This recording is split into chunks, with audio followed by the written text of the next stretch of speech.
Mis hermanos del discipulado de Madelena, muy buenos días, muy buenas tardes, muy buenas noches. Vamos a continuar hoy con la mano del Señor, guiándonos en nuestro estudio del Evangelio de Juan. Y hemos avanzado ya casi hasta el capítulo 8, viendo la revelación acerca del Señor Jesucristo para que nuestra fe sea arraigada, sea fortalecida y siga creciendo. Y lo que hemos visto es la revelación del Señor Jesús acerca de sí mismo, acerca del plan perfecto del Padre para salvar al hombre, para sacarlo de la condición de las tinieblas. Pero sin lugar a dudas, esa luz que el Señor Jesucristo exponía a través de sus palabras y de sus acciones, ha producido rechazo entre los líderes del pueblo, pero rechazo también entre muchas de las personas del pueblo. Y hermanos, creo que no es de sorprendernos ese conflicto generado, porque desde el principio del mundo, la rebelión iniciada por Satanás ha sido una característica de los seres humanos caídos. Rechazamos por naturaleza la luz, rechazamos por naturaleza la verdad, rechazamos lo que desafía nuestra comodidad y nuestro propio ego, y es una característica de Satanás, y esa guerra que empezó en el Edén ha continuado. Y durante toda la historia del Antiguo Testamento vemos a Moisés y a los profetas de Dios combatiendo ardientemente por la fe. Y el ejemplo, sin lugar a dudas, por excelencia de la verdad, ha sido el Señor Jesucristo al predicar, al venir a predicar la verdad. Y Juan nos revela en la primera carta que escribe Juan, en el capítulo 3, versículo 8, que el Señor había aparecido para eso, para deshacer las obras del diablo. Y eso sin lugar a dudas crearía conflicto. El Señor nos lo dice en el libro de Mateo 10:34, que no pensemos que Él había venido para traer paz a la tierra. No había venido para traer paz, sino espada. Y los líderes religiosos judíos vienen persiguiendo al Señor por sanar a un hombre en el día de reposo, por autenticar quién era Él, por hacer milagros, por palabras de verdad acerca de que Él era el pan o era el agua de vida o era la luz, y viene incrementándose el rechazo que ya ha pasado de las preguntas a la emoción y al ataque verbal, y como veremos hoy hasta el ataque físico. Y Juan usa una figura que hemos estudiado, y es la figura de la luz y las tinieblas.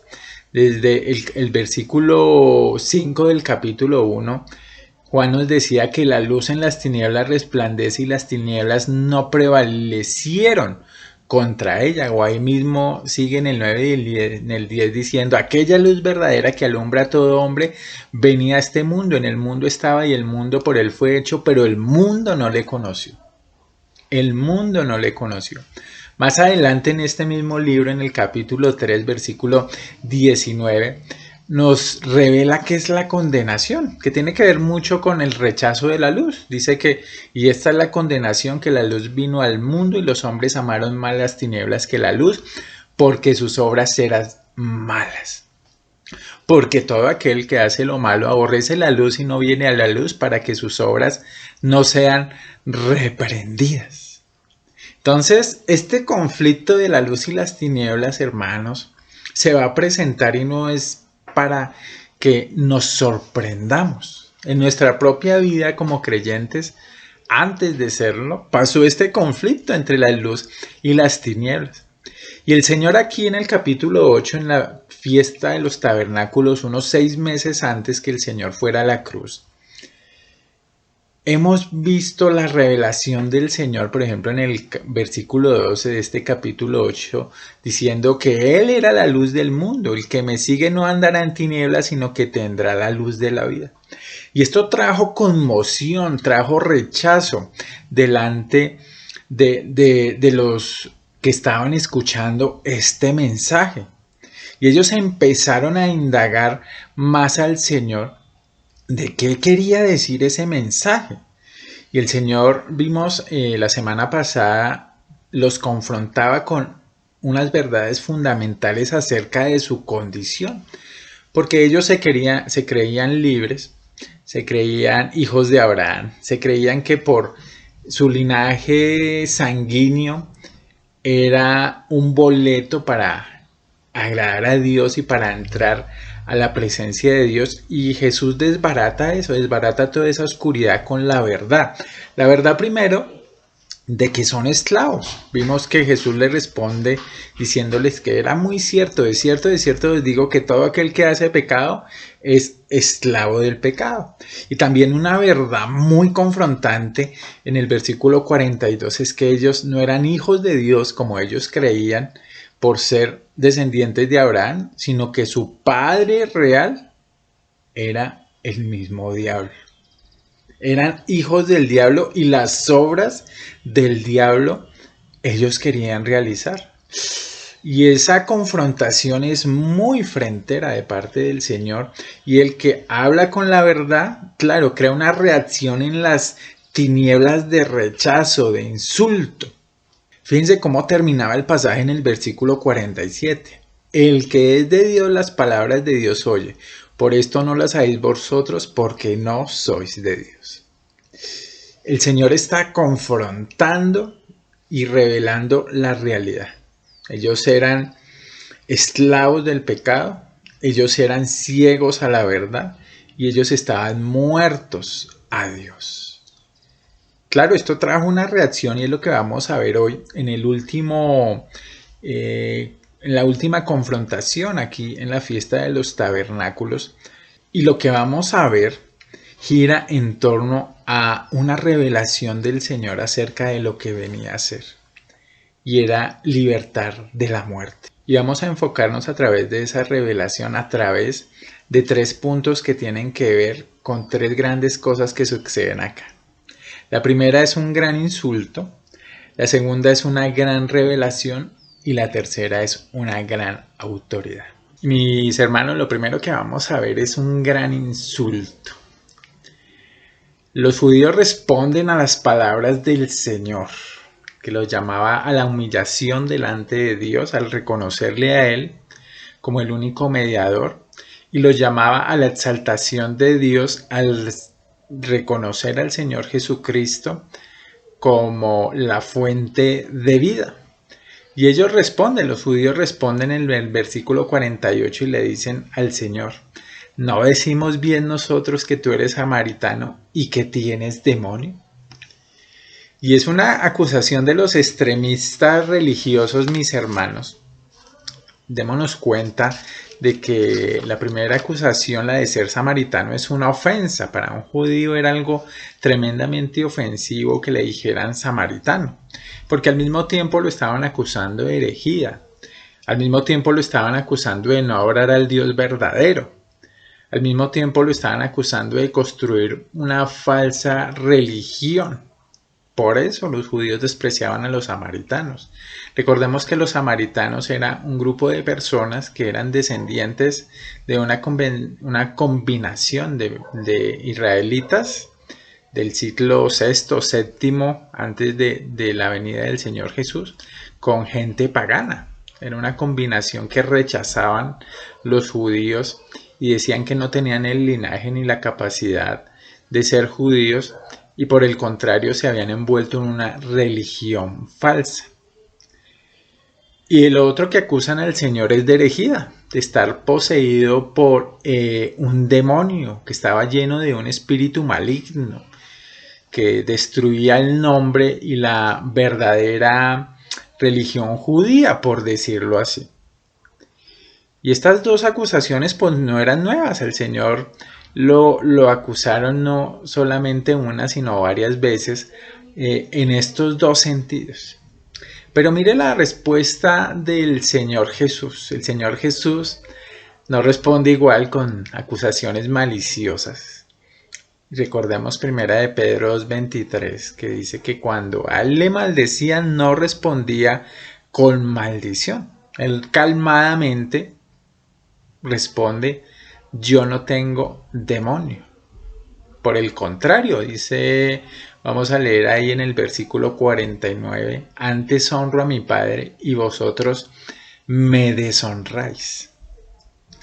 El Señor responde de una manera muy calmada. Pero fíjate que hay una curiosidad, es que no responde a la acusación de ser samaritano, esa calumnia racial. Esa calumnia ni siquiera merecía un comentario de parte del Señor. Él negó firmemente la segunda acusación de que él fuera poseído por un demonio. Sabía exactamente que él no estaba bajo el control de un demonio, sabía lo que decía y sabía lo que hacía, él no estaba loco, estaba perfectamente consciente de sus actos. Y él hace tres declaraciones. La primera es que su propósito al estar ahí, al declarar la verdad, era honrar a Dios. Eso contradecía totalmente lo que hacía un demonio. Por eso no había un espíritu maligno dentro de él para destruir al hombre ni para buscar adoración a Satanás. Muy por el contrario, su propósito era honrar a Dios.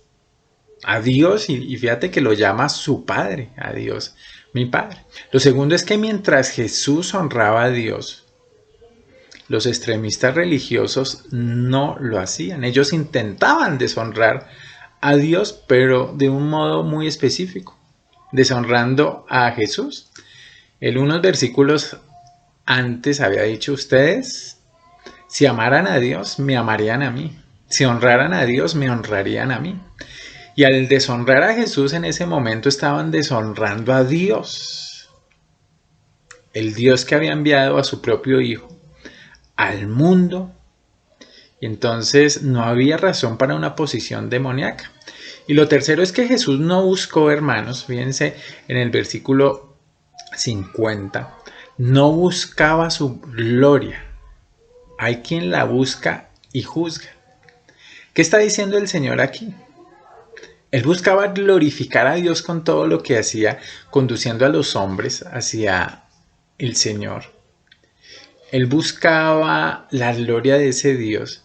Y era Dios quien juzgará a quienes verdaderamente glorifican a Dios. Él revelará lo que hizo Cristo para glorificar a Dios y lo que hacían los extremistas religiosos para deshonrar a Dios. Entonces Él les devuelve su acusación y los pone a pensar. ¿Ustedes honran a Dios? ¿Ustedes están buscando lo que es de Dios? Porque como hoy mismo también existe, muchas personas dicen buscar a Dios, muchas personas buscan tal vez agradarle, pero no le agradan porque no le conocen. Y el Señor aquí está revelando eso y lo ha revelado a lo largo de muchos versículos, que a ellos les faltaba conocimiento. Y no solamente conocimiento intelectual o teológico, sino un conocimiento experimental en la vida de cada uno de ellos de quién era Dios. Les faltaba precisamente eso, vida espiritual.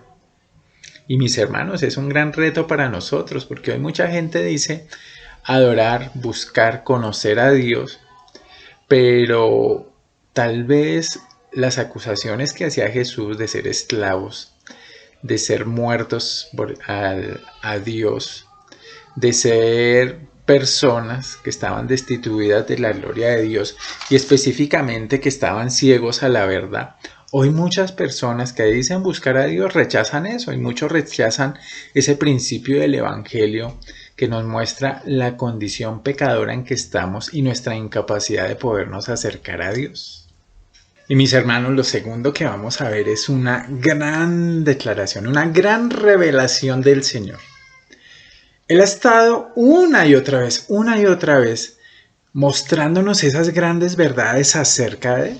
Y aquí va a decir algo muy importante. Recuerde que hemos estudiado en Juan que cada vez que aparece esta expresión, en el versículo 51, por ejemplo, de cierto os digo, amén, amén en el griego.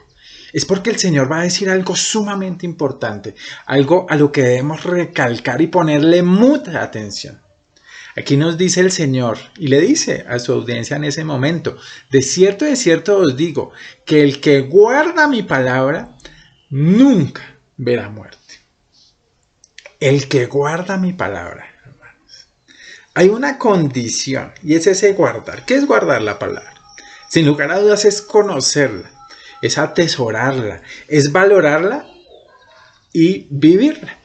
Y la palabra del Señor hacía una invitación a que usted humillara su corazón delante de Él, a que viera su propia condición que hemos descrito y que la he descrito aquí en el capítulo 8, de que el hombre es un esclavo del pecado, de que el hombre está muerto a Dios, de que el hombre está ciego a la verdad y apelar al Señor y apelar a Jesucristo, que se presentaba como el único que podía ser un mediador y el que podía dar vida a cada uno de nosotros los que creíamos en Él. Entonces Él está pidiendo y está diciendo, oiga, el que cree, el que guarda mi palabra, el que hace caso a mi palabra, el que se humilla a sí mismo, el que me recibe, diría en Juan 1:12, más a todos los que le recibieron les dio la potestad de ser hechos hijos de Dios. Hay una promesa que el Señor ya nos ha enfatizado. Y aquí todos estamos claros por el Evangelio de Juan de que no está hablando de la muerte física, está hablando de algo mucho más profundo, de la muerte espiritual, de la separación de Dios. Hoy mucha gente le tiene temor a la muerte. Mucha gente está asustada con esto del COVID-19 que puede atacar y puede llevar a la muerte. Pero sin lugar a dudas, hermano, la gente no le teme a la muerte física. En su corazón, en lo profundo de su corazón, dice por ejemplo el libro de Eclesiastés que el hombre tiene eternidad. El hombre sabe que hay algo después de la muerte. El hombre sabe que tendrá que enfrentarse a una realidad nueva. Y lo que nos revela la palabra de Dios es que esa realidad es Dios mismo. Y que si alguien muere sin tener a Cristo, si alguien muere sin haber nacido de nuevo, si alguien muere sin ser una nueva criatura, se enfrentará a la realidad del juicio y la ira de Dios por su pecado. Pero el Señor ofrece ¿qué? Vida eterna, que es a poder acercarnos a Dios con libertad, poder acercarnos a Dios no con nuestra propia buena manera de vivirse, sino con lo que ha hecho Cristo en la cruz. El Señor Jesús declaró, le dice a Nicodemo, porque de tal manera amó Dios al mundo que ha dado a su Hijo unigénito para que todo aquel que en Él cree no se pierda, más tenga vida eterna. En Juan 5:24 lo reiteraba el Señor. Dice, de cierto os digo, algo muy importante. El que oye mi palabra y cree al que me envió, ¿cuál es la promesa? Tiene vida eterna. ¿Qué más promete el Señor? No vendrá condenación. ¿Qué más dice el Señor sobre eso? Mas ha pasado de muerte a vida. En Juan 6:50, por ejemplo, el Señor nos decía, Jesús es el pan que desciende del cielo para el que come no muera. Y sin lugar a dudas, no se hablaba en ese momento específicamente de muerte física, porque toda la gente moría y los cristianos, en su gran mayoría en la historia de la humanidad, morirán. Y tal vez moriremos si el Señor no viene antes. Y por ejemplo, cuando confortaba más adelante, lo vamos a ver a Marta después de la muerte de su hermano Lázaro, el Señor dice en Juan 11:25 y 26, yo soy la resurrección y la vida. El que cree en mí, aunque esté muerto, vivirá. Y todo aquel que vive y cree en mí no morirá eternamente. Y le pregunta a Marta, ¿crees esto? ¿Crees esto? Entonces la declaración, mis hermanos, aquí es supremamente fuerte, supremamente hermosa y supremamente esperanzadora de que el Señor Jesucristo puede dar vida. Ante esta situación que se estaba presentando, pues los judíos, ya sin argumento, vuelven a acusarle al Señor Jesús de que Él tiene demonio. Les dice en el versículo 52, entonces los judíos le dicen, ahora conocemos que tienes demonio. ¿Y por qué decían eso? Ellos interpretaron muy mal a Jesús como solían hacerlo, hermano. Y eso es una característica del que está ciego a la verdad. Es una característica del que está muerto. Es una característica del que es esclavo del pecado. Rechaza la palabra de Dios.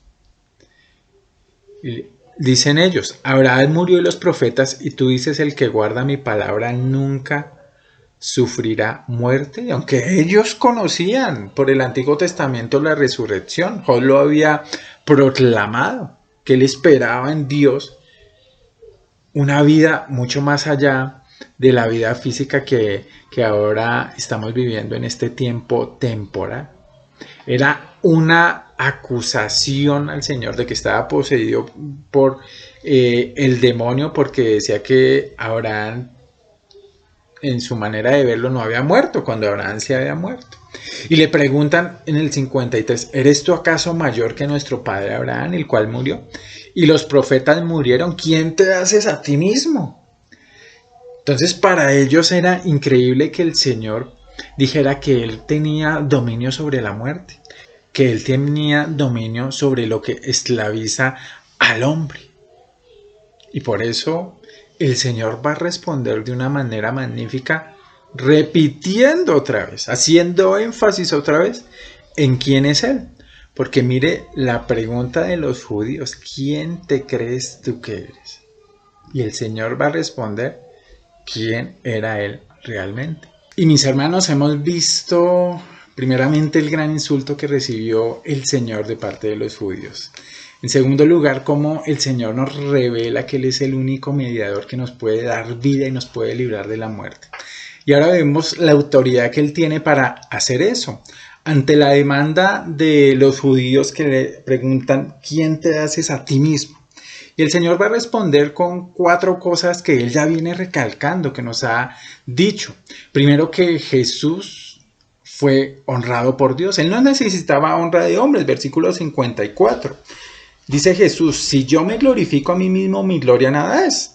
Mi Padre es el que me glorifica, el que vosotros decís que es vuestro Dios. Pero vosotros no le conocéis, dice el 55. Hermanos, el Señor en su bautismo fue reconocido por el mismo Padre como en quien tenía Él complacencia. Y es un testimonio veraz acerca de quién es Jesucristo. Pero la pregunta es, ¿quién es el Padre de Jesús? Y Jesús responde, el que ustedes llaman Dios, le dice a los judíos, ese es mi Padre. Ahí está la autoridad. Porque la realidad es que estos judíos no conocían a Dios. Porque realmente una característica de los falsos maestros es que buscan su propia gloria, su propio reconocimiento, su propia ganancia, ya sea económica, en honor, en reconocimiento. Pero Jesús no buscaba nada de esas cosas porque toda la honra que él recibía venía del Padre. Y estos judíos no lo conocían. Aunque decían Señor, Señor, dice en Mateo 7:21, no entrarán en el reino de los cielos, sino el que hace la voluntad de mi Padre que está en los cielos. Es tremendo esto. En segundo lugar, la autoridad de Jesús está enmarcada en que Él sostuvo que conocía personalmente a Dios y que obedecía a la palabra de Dios. Fíjense ahí en el 55 parte B. Mas yo le conozco, y si dijere que no le conozco sería mentiroso como vosotros. Pero le conozco y guardo su palabra. El Señor nos ha revelado en Mateo 11:27 que todas las cosas fueron entregadas por Él de parte del Padre. Y nadie conoce al Hijo sino el Padre, ni el Padre conoce a alguno sino el Hijo, y aquel a quien el Hijo lo quiera revelar. Esto es tremendo. Él dijo, yo no estoy mintiendo. Dijo, estoy completamente seguro que conozco al Padre y Él me conoce a mí. Fue enviado por Él, pero ustedes no lo conocen. Y el Señor ahora saca para responder sobre el tema de Abraham. Y es la tercera característica de esa autoridad de Jesús. Jesús sostiene que Él era el que Abraham esperaba y en realidad vio. Dice en el versículo 56, Abraham vuestro padre se gozó de que había de ver mi vida y lo vio y se gozó. Hermanos, Abraham tenía una posición única en la nación judía, puesto que él fue el fundador de la nación y fue llamado por el mismo Dios para llevar a cabo esa labor y para llevar luz por medio de él, de su familia, de su descendencia, a todo el mundo. Pero ¿de qué manera conoció Abraham a Cristo 2000 años antes de que el Señor Jesús se encarnara, el Hijo se encarnara? Primeramente, Hebreos 11:13 nos dice que conforme a la fe murieron todos estos, entre ellos Abraham, sin haber recibido lo prometido, sino mirando de lejos y creyéndolo y saludándolo y confesando que eran extranjeros y peregrinos sobre la tierra. Abraham, como muchos hombres de Dios en el Antiguo Testamento, confiaron en el Mesías, confiaron en el Señor, esperaban que viniera y estaban confiados por la fe en la revelación que tenían en su momento de que necesitaban un mediador, un salvador. Lo reconoció Job, Moisés, David, Daniel mismo y el mismo Abraham. Pero de otra manera vemos en el libro de Génesis capítulo 22 versículos 7 y 8 como el Señor le da un mandato a Abraham de que vaya y sacrifique el hijo que él le había dado, un hijo prometido ya en sus años de viejo, de anciano. Y él obedientemente va con su hijo. Y Isaac se le hace muy extraño que está la leña, que están todos los elementos necesarios para el sacrificio, pero falta una cosa muy importante, el sacrificio mismo. A lo que Abraham con seguridad le responde, Dios, Jehová, se proveerá de cordero. Ellos van al monte Moriah. Allí Dios detiene su mano para sacrificar al muchacho y provee un cordero, un carnero específicamente. Ahí Dios le estaba mostrando a Abraham, y por la fe Abraham lo creyó, que se necesitaba un sustituto, y ese sustituto, sin lugar a dudas, es Jesús mismo. Abraham creyó, Abraham conoció en ese cordero que había la necesidad de un sustituto, y ese era Cristo. Por eso tenemos una enseñanza magnífica de Jehová Jireh, de Jehová proveerá, que no habla de que Jehová nos dará todas nuestras ocurrencias o todos nuestros deseos que salen de nuestro corazón, muchas veces necio y egoísta, sino ante todo de que Jehová es el proveedor de salvación a través de Jesús, de que Jehová es el proveedor de un mediador a través de Jesús, de que Jehová es proveedor de un sustituto perfecto a través de Jesús. Y es increíble que Abraham lo reconociera. Estos judíos tergiversaban la palabra de Dios como lo hacen siempre los necios. Y le preguntan, versículo 57. Entonces le dijeron los judíos, ¿aún no tienes 50 años y has visto a Abraham? Y ellos ponen sobre la mesa un argumento acerca del tiempo. Si Abraham vivió hace 2000 años y tú tienes menos de 50 años, ¿cómo pudo Abraham conocerte o tú conocer a Abraham? A lo que Jesús responde con la cuarta característica de su autoridad, y es que él proclama ser Dios mismo, proclama ser el gran yo soy. ¿Quieren hablar de tiempo? Tal vez está pensando Jesús. Dice el versículo 58. Jesús les dijo, de cierto os digo, de nuevo la expresión que nos llama la atención sobre algo muy importante que va a decir el Señor. Antes que Abraham fuese, yo soy. La expresión de identificación en el Antiguo Testamento que se dio primeramente a Moisés allá en Éxodo 3, cuando Moisés pregunta al Señor, ¿cómo te presentaré? Y él dijo, yo soy el que soy. Ya lo habíamos estudiado. El Señor viene repitiéndolo, yo soy, una expresión atemporal, no está diciendo yo era o yo seré, dice yo soy, que sobrepone sobre cualquier tiempo la existencia de Dios. ¿Y qué nos está diciendo aquí Jesús? Yo soy antes de toda la creación, yo soy antes de Abraham, yo soy antes del primer hombre creado. Yo soy antes, soy preexistente, como empieza este libro de Juan diciendo, en el principio era el verbo, y el verbo era Dios, y el verbo estaba con Dios. Hermanos, es una estocada final a todos los argumentos. ¿Cuál fue la reacción de los judíos? La vemos en el versículo 59, una reacción totalmente natural cuando el corazón no puede reconocer quién estaba delante de ellos. Ellos entendieron esto como una blasfemia. Jesús fue muy claro. Está diciendo, yo soy Dios, yo soy Jehová. Y por eso, apelando a la escritura del Levítico, donde la blasfemia se debía castigar con la muerte por apedreamiento, levantan piedras delante de Jesús. No solamente las piedras en sus manos, sino la piedra de su corazón es levantada contra Jesús. Y ellos dicen que, Juan nos dice, entonces tomaron piedras para arrojárselas, pero Jesús se escondió y salió del templo y atravesando por el medio del templo, se fue. Estos hombres quedaron atónicos ante esta realidad. Hermanos, pero lo que ha dicho Jesús sin lugar a dudas es una invitación de gracia, hermanos. Pero a la vez es una advertencia de condenación lo que hace Jesús. Y ese es el Evangelio, siempre es una invitación de gracia y a la vez una advertencia de condenación. Porque te pone a ti, me pone a mí y pone a todo hombre delante de esta decisión. O crees a Jesús, te humillas delante de Él y aceptas quién es Él y lo que ha hecho por ti, o lo rechazas y lo odias. No hay un punto medio, mis hermanos. No hay una realidad en la mitad. O creemos, amamos y nos deleitamos en el Señor, o un hombre le rechaza y le odia.